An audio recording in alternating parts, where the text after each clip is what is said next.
Holy shit. Here we are. Live in Prague. Praha. Congrats. And I'm here with David Tesinsky, photographer in Prague. I met David when I was traveling in Jamaica. Rastafari. Rastafari. Wagwan. Irish style, you know what I'm saying? Exactly. So anyway, where are we at right now? We are at Cafe Yehuda, Cafe Huda. which is not in the city center, but it's like Prague too, so it's nearby the center. And it's kind of a local place over here.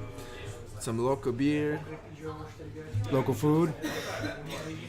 local people. Exactly. So basically you walk down the little steps. It's one of those places that you see on the side. It doesn't have huge signs or anything. It's the local spot. So thank you, David, for showing me the local spot. We got some cheese coming. Oh, that looks amazing. Thank you. So what did we just get put down in front of us? We ordered some cheese. We get a cheese, it's called pickle cheese. And it's also called hermelin, but it's just pickle cheese. So basically it's kind of a cheese, usually camembert, that is put it in the oil for like 4 or 5 days, along with the herbs and spices. And then it's served, and it's really nice. Even though I'm almost vegan, this is the exception that I do. Yes. Looks amazing. But anyway.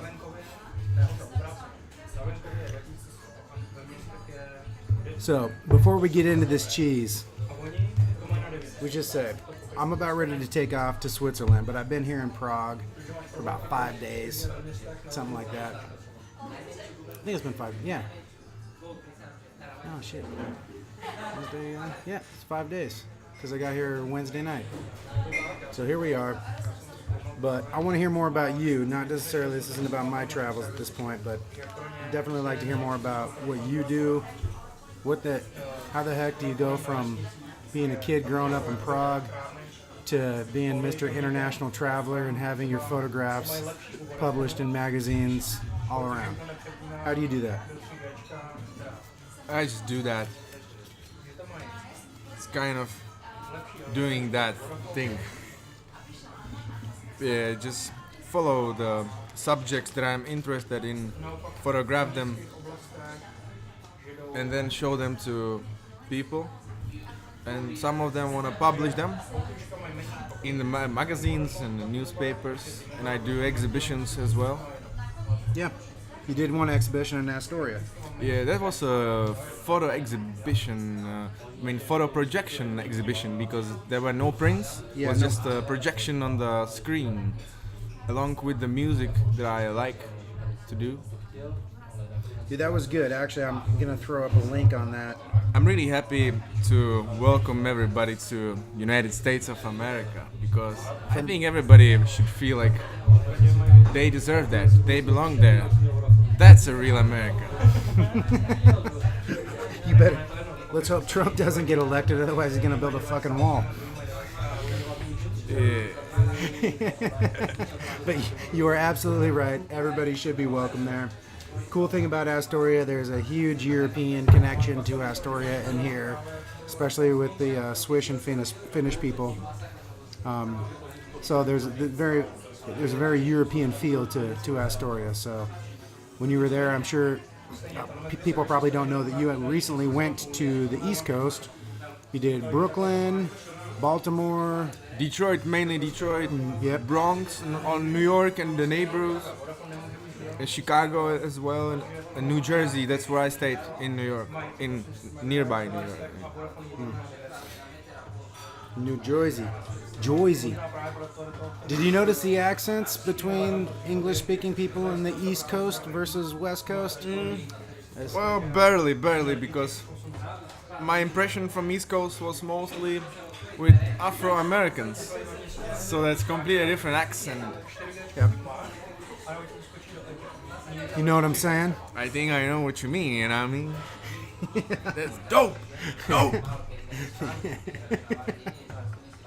But you had a great time doing it, right? I mean, I was following your trip. Indeed. Obviously, you were over there for a month or so, doing your thing, and then at the end of your trip, you made it over to the West Coast, Portland, and then we went from Portland to Astoria. It was a real experience, and I was really happy when I get to Oregon after all the East Coast thing. You know what I mean? What was the main difference you saw between East Coast, West Coast? Because there is a big difference. Not just Biggie Tupac type difference, but you know. When I arrived in Portland from Chicago, it was great. It was kind of really kind of free-minded flow. I wouldn't say it's not free-minded in Chicago, but it's not free-minded at all compared to how Portland is free-minded to me. And I had some friends in Portland as well. So, I don't know, it was just different feeling in the air. I felt like more like at home than in Portland or in Astoria than in Chicago or New York. Nice. You're with your people. So how did you start off traveling? What was your first travel experience? I mean, what was the first time that you used your passport and got out of Prague? And it was my dream since I was a really little boy. I was trying to seduce my mom to take me to New York when I was like 8 or 10, and my friends at that time didn't get like, why do you want to fucking travel to America? Why do you want to travel? And I really wanted to travel mostly just to America at that time. But then I just left school one day when I was like 19. I just quit the studies and I say, bye, I'm leaving to New York and then to India.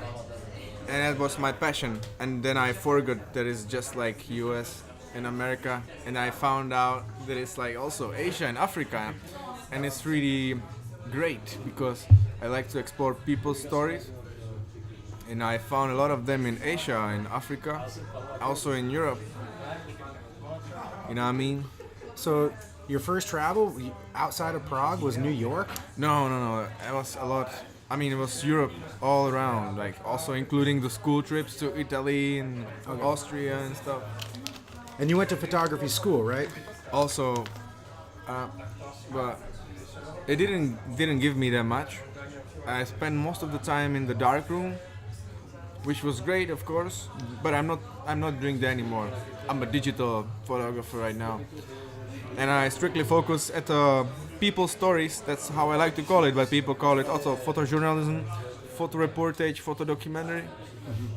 But I call it people's stories because sometimes what people call photo reportage can be a kind of dry, simple capturing of like moments from life without like any personal view.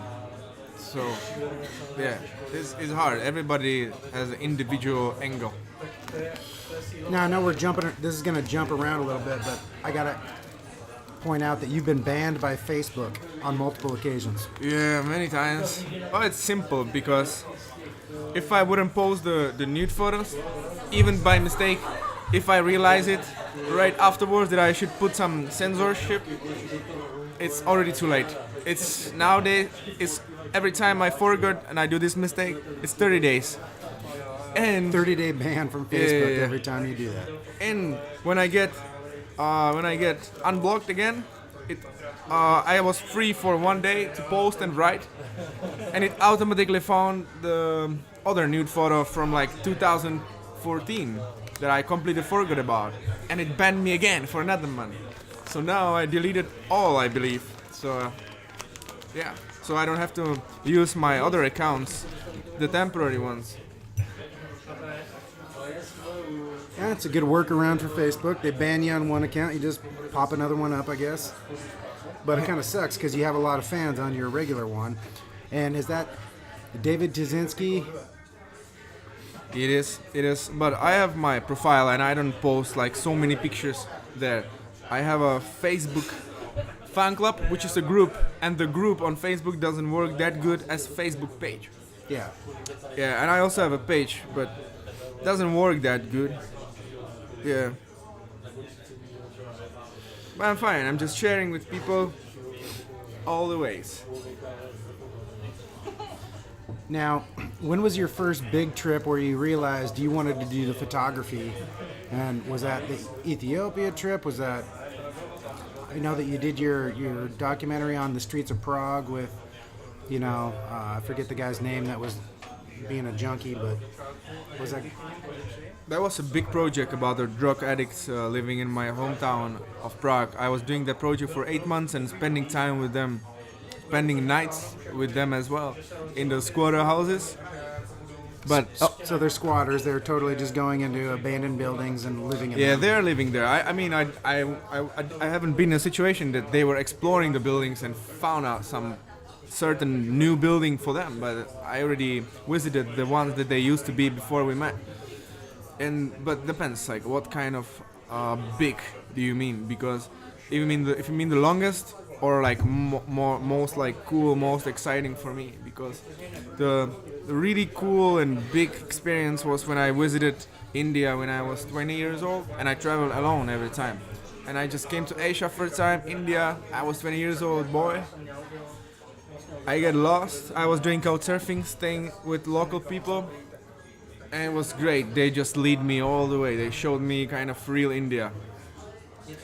Then the other time, I went to Malaysia, and I didn't know how long I'm gonna be there, but it was like 2 months of super cool, different experience. Then I moved by ground to Thailand for another 2 months. Then I went to Cambodia. I spent there a month. I came back to Thailand. It was total like 5 months. That was a big experience. Yeah, I'm just describing the countries and how long I spent there. It doesn't say much of experience or stories, but. Well, no, people. Hopefully, people hear this and go to your website, which is davidtesinsky.com, or It's actually tesinskyphoto.com. Tesinsky Photo. But it would be great to write it somewhere, because I don't think that people know how to spell, how to write Tesinsky photo. Spelling. Yeah, well, right. I'm pulling it up right now. The pictures can say everything, since I do kind of photo storytelling. I call it kind of because it's not always just photo storytelling. Sometimes there's a story as an article along with it. So it's tesinskyphoto.com. TESINSKYPHOTO. Tesinskyphoto.com. So definitely check that out. You're going to get a much better idea of what David's up to, because this is just an audio recording right now. We have no cameras set up. We're just sitting here at Cafe Jericho, or Almost. Huda. Yeah, Huda. Huda. Cafe Huda in Prague 2. Local cafe with good Czech cheese. And he also brought bread out for us, so eventually we're going to get into that. So check out David's Tesinsky photo stuff.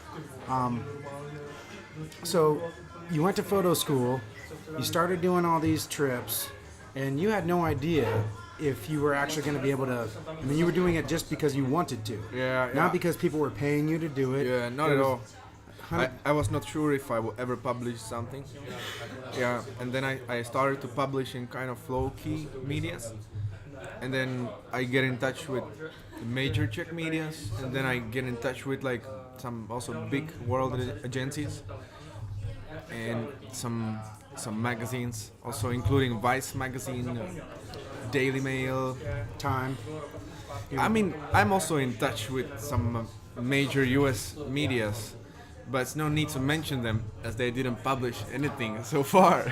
Well, yeah. Well, I said Time already, so I did that. But didn't they pay you and then not even publish your photo? Yeah, that happened once. That Washington Post actually paid me for a series from Japan, but they didn't like the article and they didn't want to spend more time about me trying to make a better one. They just said, this case is done, it's alright, let's keep it.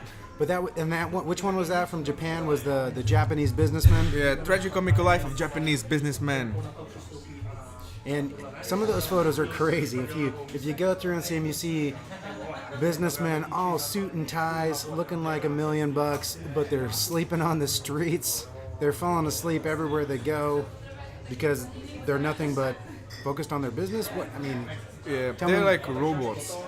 The name of the photo series is The Man Machine, as a song from a old school German electronic band Kraftwerk.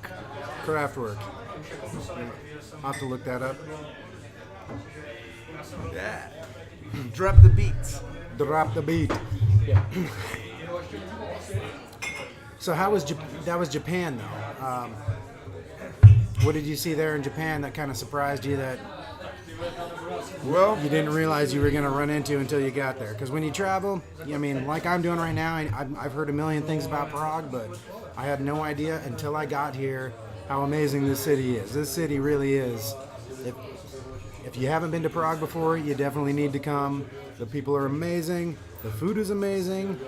but it depends where you go, because if you're a tourist and you just follow the touristy things and you go around center and go to restaurants there, you will not have much Czech experience, the local experience, not at all. You will see Thai massage, French jewelry and Italian stuff, but you will completely miss the Czech stuff, which is really sad that I see about tourists. And you will pay as much as whatever, like not the local price, and nobody will rip you off. You will rip you off by yourself by going to these touristy places. You have to be in touch with somebody local. Either you choose couch surfing way or just whatever. Yeah. So you do a lot of couch surfer when you travel. Did you do that in Japan? Yeah, I did. And so what did you notice when you went to Japan? Like you just said about how you needed to know the local people in Czech, find local places, don't go to all the tourist hotspots. So did you do that when you were in Japan? Did you find locals and they show you the local things? Yep. I was staying with locals in each town in Tokyo and Osaka. And I was just walking around the streets because the subject I was photographing was the tragicomical life of Japanese businessman. For that, you don't need any guide. You basically go alone in the streets and see the businessmen, because Tokyo is like full of businessmen. Guys in the suits working as a ships in the huge corporations. And I also was photographing the slum area in Osaka. Nobody ever heard about. Even Japanese local people, they didn't hear. They didn't think there is a slum in Japan, and there are only seniors, like old people living there, which was kind of interesting. Nice.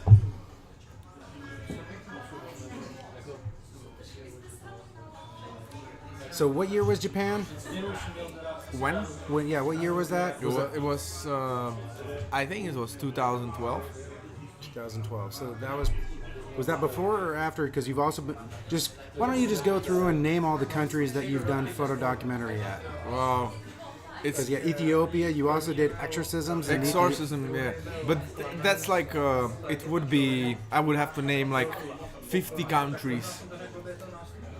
Which is but I prefer to travel in Asia and Africa. No, I prefer to travel everywhere. It's hard to name it, but I liked a lot my project that I did last year in Iran, in the capital Tehran, about revolutionary youths, like underground movement, all the illegal stuff that you can imagine, like doing Western music, doing hip hop, breakdance, and street art. Is like not allowed there. Also, being gay is not allowed there. Alcohol has a complete prohibition, so you cannot drink any alcohol. You cannot get any alcohol legally. So I was photographing all these things, home parties, everything. You cannot have a cable television, but most of young people, they have it illegally. And some of them, they do home parties, they do alcohol, they are gays, they do hip hop. So sometimes some of them, they do 5 illegal things at the same time. Being gay, doing hip hop, dancing, and watching cable television. Yeah, and drink your own And drinking, homemade yeah, so alcohol. there's five wine, things. beer, even strong alcohol. They have everything. They are very happy, some of them, but they are not happy just to be a little bit paranoid because they are hiding it. That's unfortunate. And so, does the government crack down hard? I mean, that's another thing. Yeah, you get jail for that. In some cases, you get even death penalty if it's a big case. Nice. Did you see the police there? I mean, did you run into the police? Did they ask you anything? I mean, what other...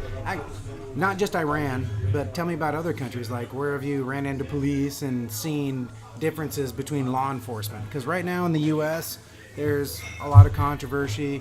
There's different movements. There's the Black Lives Matter, All Lives Matter. Some people go with that. Some people get really mad when you say All Lives Matter. But the bottom line is it all comes down to the police abusing their powers. So I've been here in Prague for a week, almost 5 days, and the police are as friendly as can be. I mean, they're in the main square, telling tourists, like, they're basically the information police, you know, telling people where to go and how to have a good time, and you know, and I don't see. Heck, last night when I was at dinner, there was a guy that was at the restaurant that was extremely intoxicated. Not, you know, he wasn't there to buy food. He was there he was having a drink and clearly had too many.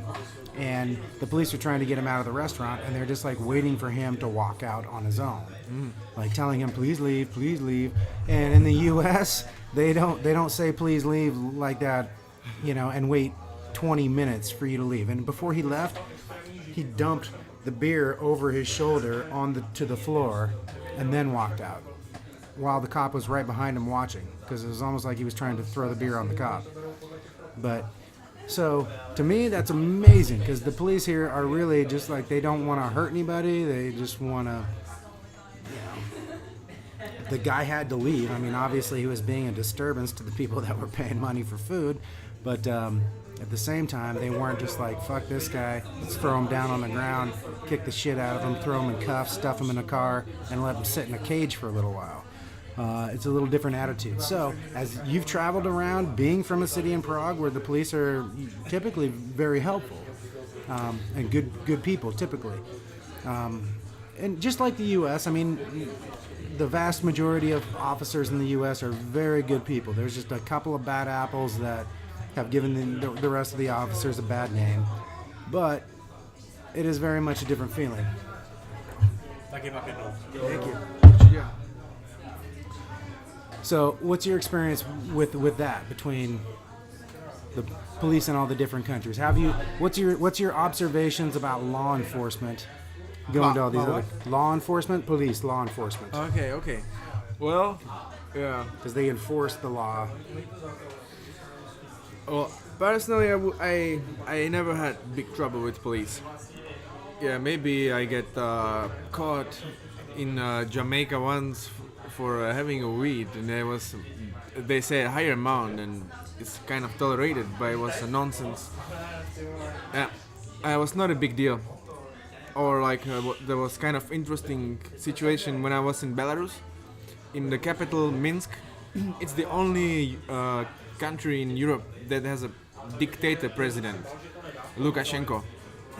And people said, I had the pictures with lesbians and gays that I was doing there, and this was not a reportage or documentary style. This was kind of symbolic portraits arranged with the LGBT activists, and so we had a fake blood, and they were kissing in front of Soviet monuments, like old tanks or the red stars, the communist stars, and everybody was saying me I'm crazy, and if the police would somehow catch me with these pictures, I would go to jail, and the people would also.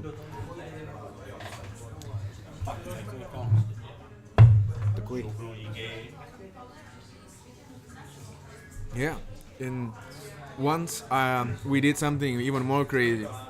We were burning a portrait of the dictator president Lukashenko. Yeah, and I had this picture in my camera while we were on like one of the main squares in the town. And some people said that the local police, they sometimes check the pictures in the cameras of the tourists, because you never know. I've seen the police officer checking out the pictures of other tourists that were like 20 meters away from us. Yeah, and I've never changed the card SD card faster than that time. but he didn't check me, but it was close. Yeah. But out of that, I don't have like any bad experience with police. I'm usually kind of low key No, see, you've been lucky. or lucky. A little bit lucky, I don't know. Or just smarter than most. I don't know. I've been to Mexico and had to pay the cops a couple of bucks here and there in order to get out of a jam, so to speak. Dope. Yeah. You haven't lived life until you've been strip searched in the back of a cop car in Mexico City. So, I checked that one off my bucket list. Very nice. Yeah. I couldn't. They were trying to get money out of me. I hadn't done anything wrong yet. And yeah, I was in the back of the car, and they were like, "All right, let me strip search." And I was like, "Really? You want to see that?" So I pulled my pants down and I said, "Es mi verga. There's my dick. Is that what you want to see?" So, and then I gave him $5 and said, "Hey, es por un bebida. Go ahead and have a drink on me." Well, like, I gave him 50 pesos, and then and then I went. Usually I charge other people to see my junk like that. Like, they should have been giving me money. But unfortunately, my experience with the police there, I had to pay them. I felt a little violated, but That's you know, decent. I get over it. Decent style. Decent, yeah. But, so what's the plans next? You've done these exorcism in Ethiopia. You've done the documentary on all the kind of squatters and street junkies in Prague. You've been to Jamaica and done the Rasta reggae. You've done the businessman in Japan. The Asian and Africa thing. So A there's lot some of great slum things. areas, slum stories, Yeah. stories from the slums. But that was usually a few years ago. I didn't give up for this subject, but it's becoming kind of cliche. But the stories are still there. Where's the next story at? Yeah, I'm still arranging the next stories. Like, one story that I really want to do is there are like 2 jails just for women in Czech Republic. I just want to spend like at least a day in one of them.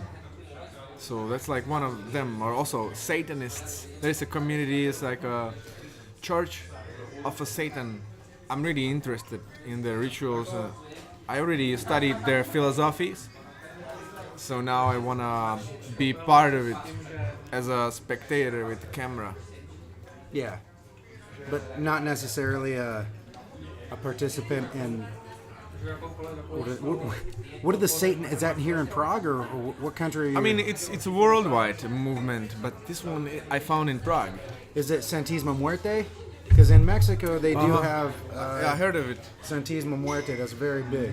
They have full churches, and the Catholic Church has officially condemned them because they're basically like their own branch of Catholicism. And you see statues all over the place for Santismo Muerte, and some of them are pretty impressive. But depending on what your city you're in, depends on how popular that movement is. I met a guy in Mexico who was very much Catholic. He'd read the Bible in like 5 different languages. He traveled around. He was also gay. I think he was trying to hit on me, so you know. I had to tell him, I've "Thanks, heard of it. Thanks, but no thanks. But you know, I'd be more disappointed if gay guys like that didn't hit on me. I'd be like, what the fuck is wrong with me? What the fuck is wrong with? Yeah, you don't like With this? the world. Come on, dude. I'm an attractive man. But unfortunately, he was disappointed. He wasn't gonna get me because you know I like boobs. But he was a very nice guy. He showed me around Sonora for a day, and he believed in Santismo Muerte because it allowed him to practice Catholicism, but he had a different God instead of like the Virgin de Guadalupe, you know, as being your person, or Saint Peter, whatever, you know, different saints. He chose Santismo Muerte because the God of Death allows you to do whatever the F you want in life, and, you know, and he's going to be cool with it. So it made sense. It made sense. It was like the same Catholicism type of beliefs and religions, but with being able to be gay without being feeling bad about it. Be able to smoke a little bit of moto without feeling bad about it. You know, so that was interesting to me. I really enjoyed that. So, but you said it's a worldwide movement, but you've found a group here in Prague that is openly practicing Satanism. Well, I don't know how openly, but they have a website, and they also have a photo gallery from the certain rituals. And I've seen the pictures. They don't seem like really well. I don't think they care about it, whatever technical quality. They just want to capture it. But I feel like I can capture it like in my own way, if I understand them better, and if I am there. In general, I feel like I can do a great photo story with them if they give me a chance. So they already replied to me, one of them, that he would be up for it, but he have to discuss it with the other members. They have to pray to Satan about it. Perhaps. Maybe. No clue. No clue. But when you were talking about gay, I'm actually looking for a gay person because another project I want to do is in Poland. There is a kind of an institute, or they call it, well, let's say the philosophy is to cure the homosexuals. So I guess it's probably connected to Christianity, because in Poland it's a huge thing, and they kind of believe it's a illness to be homosexual. So, and they really have an institute where they are healing. That's actually becoming illegal in the United States. Yeah, a lot of parents in some states would try to send their kids to those types of places that would heal their kids, and alternative therapies for that, and it doesn't work. They know that for a fact. Of course, how it could be like they lock them in the room with some woman, like 10 women with 5 guys, something like that, or 10 women for 1 guy. That might work. That would work for me. I wouldn't mind as well. So that's crazy. So Poland's obviously a little behind the times when it comes to... Yeah, and my colleague from the magazine, from the media that I work for right now, she contacted them because she speaks Polish, and we got the response that they don't wish like any media to come over. So I have an alternative idea. Find anybody, any homosexual person, and go there with the person. So I don't have to get really like a lawman, so I can just photograph that person that I will take as an experiment, as a way to see how they try to heal them. Yeah, I hope this one will work. So basically, you need to go there. You're going to follow somebody who's gay. Exactly. And follow them through their process of going through the... Yeah. But I'm still not sure if they will allow me, though, because it's a private place, you know. Yeah, that would be an amazing documentary, and you and I both know that it's not going to work. So it's kind of funny that you'd be going there documenting something that you know is just complete bullshit. Yeah, sure, but I want to capture that.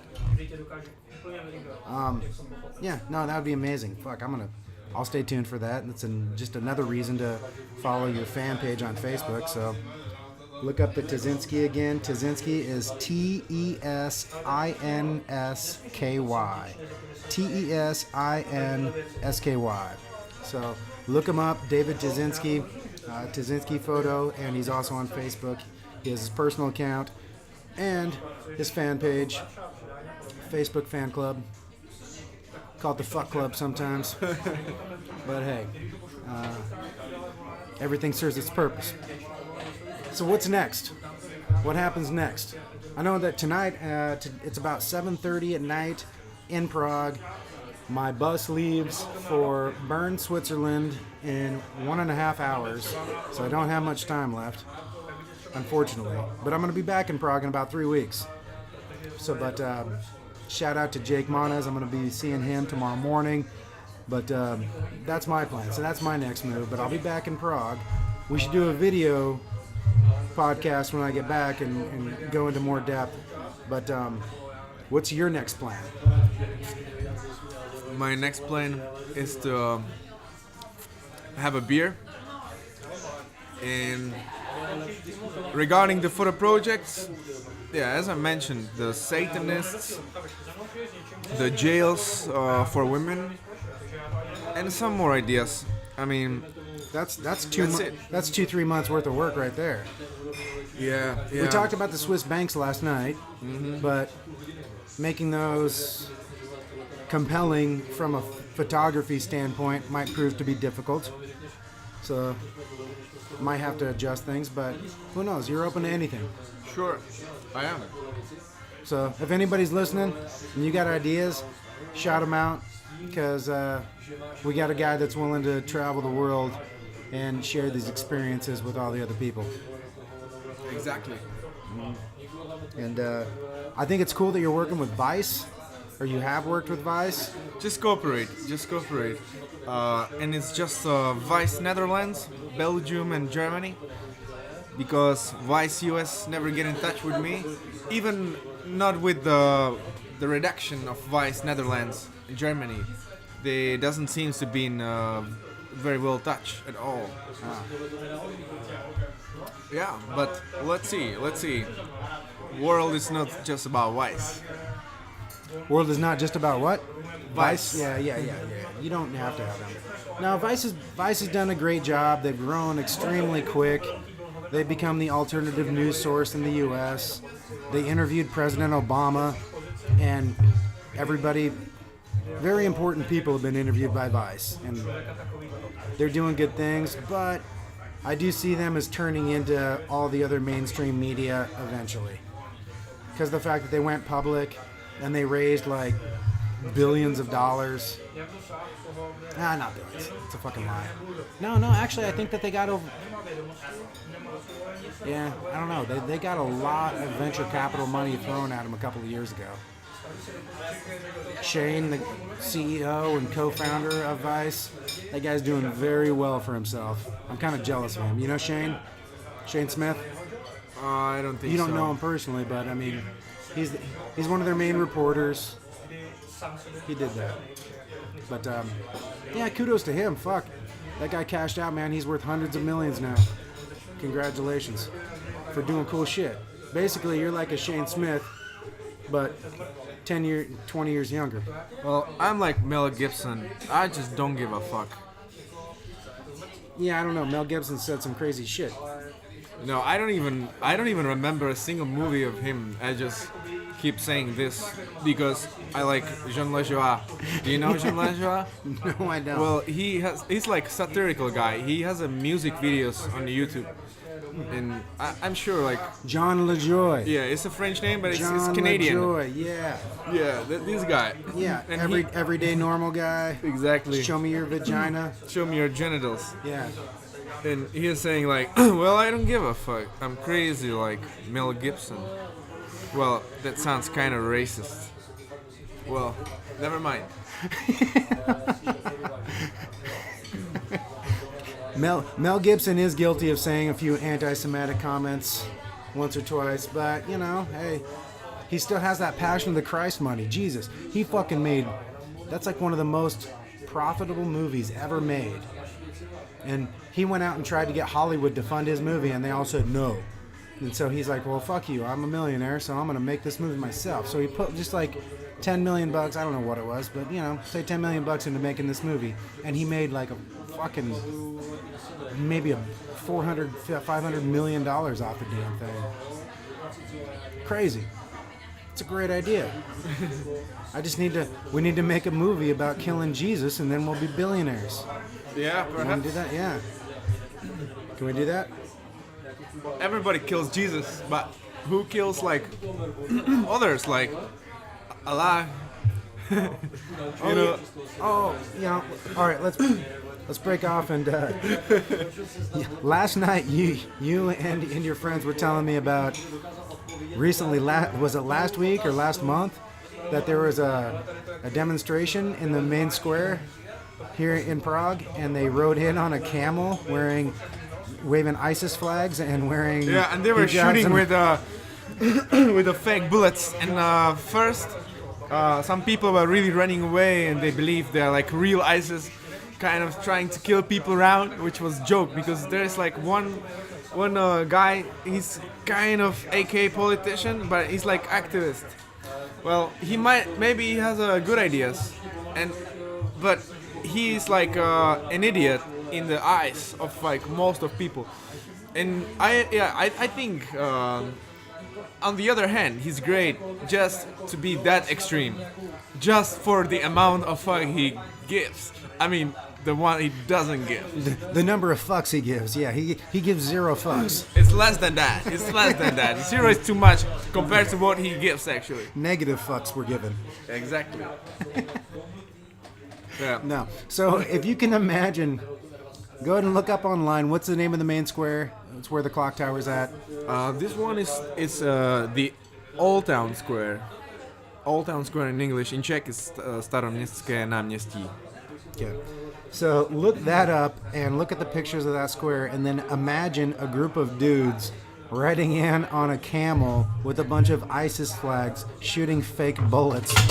Yeah, I don't even know where they get the camels. Probably from zoo. I believe so. There is no other way how to rent a camel. Yeah, there's no camels for rent in Prague. I think the nearest camels are in North Africa from here. Well, they got one here and they rode it in. Perhaps. So that's great shit. I wish I would have been here for that one. Yeah. That would have been good. All right, so if anybody's going to come visit Prague, what do you say that they should do? What's the number one thing you need to know when you come to Prague? The number one thing is to get to know some locals, but locals with a good taste. So they will bring you to good places. Either you talk about whatever, nightlife, bars, or you just want to see the places. There are some nice kind of low-key parks with the sightseeing. Yeah, I mean in general, it's good to get lost in random places. Don't get on any touristy bus. Don't take the tourist traps. Yeah. Yeah. Just come over and spend your time. A lot of people come over and say, I mean 2 days is enough for Prague. I mean maybe it's enough to see like few streets and squares. But it's not enough to get the culture or experience. You will not have any stories to tell if you will spend 2 or 3 days here. It's like anything else. Yeah. Now, the people here have been great. Everybody's been helpful. There's people from all over the world that have immigrated here to Prague. I can see a lot like the U.S., where the little, all the corner stores and all that are typically ran by. Here it's Vietnamese. A lot of Vietnamese. A lot of Vietnamese. It's like the major ethnic after Czechs. Yeah. It's Vietnamese, Russians. Yeah. Hey, how was it when Kyiv was having their problems and in the Ukraine with Russia? Oh yeah. Was there a lot of people coming over? Or? Well, a lot of people in Ukraine are brave, so they were standing against that.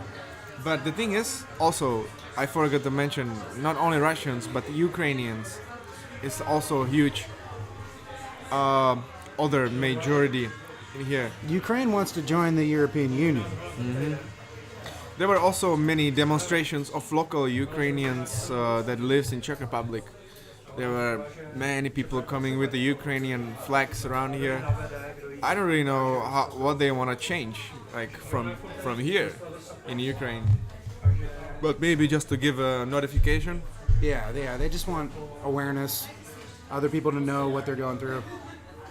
I thought it was great because Klitschko, the heavyweight boxer, world champion, he's like leading their their group of local people to protest their government and got their government to, they kicked out their president and all that. And it was just funny because one of the toughest dudes in the world, this massive dude, Vladimir Klitschko, who's just standing there in the middle. It's like there's nobody who could go up to the guy and do anything physically. And it's just, it was a big symbol of this really strong dude saying, fuck you, and you can't do anything about it. I don't know. I thought it was, from what I saw from the U.S., looking at all that, it was great. But, hey, you're right next door, so you get a different perspective. Hell yeah. Hell yeah. Do you know who Vladimir Klitschko? I might heard of him, but I cannot really say I know who he is. Yeah. Thanks for letting me know. Yeah. He's badass. Big man in the Ukraine. All right, so what's the plan now? You gonna get me to the bus station here? Yeah. I gotta get there in about a short amount of time. We should probably eat this food that just got delivered to us. Mm-hmm. We got some amazing cheese. This is marinated. Looks like mozzarella with the pepper on the side and lots of oil. It's marinated in the herbs and oil. David explained that at the beginning. We're still staring at this food. We have not eaten it because we're trying to talk about all this good stuff. We should somebody should make out some application or whatever. It's not about application, but some system how you can give a real taste of a food online, so people can really taste it physically. Teleport. With virtual reality, it might happen. As soon as we can figure out the neurology of the brain a little bit better, virtual reality is going to take a massive step up. Yeah, just have a cut and do copy and paste and just share with you. But it would be great if it would work as a copy and paste in a reality that my piece of cheese wouldn't really disappear.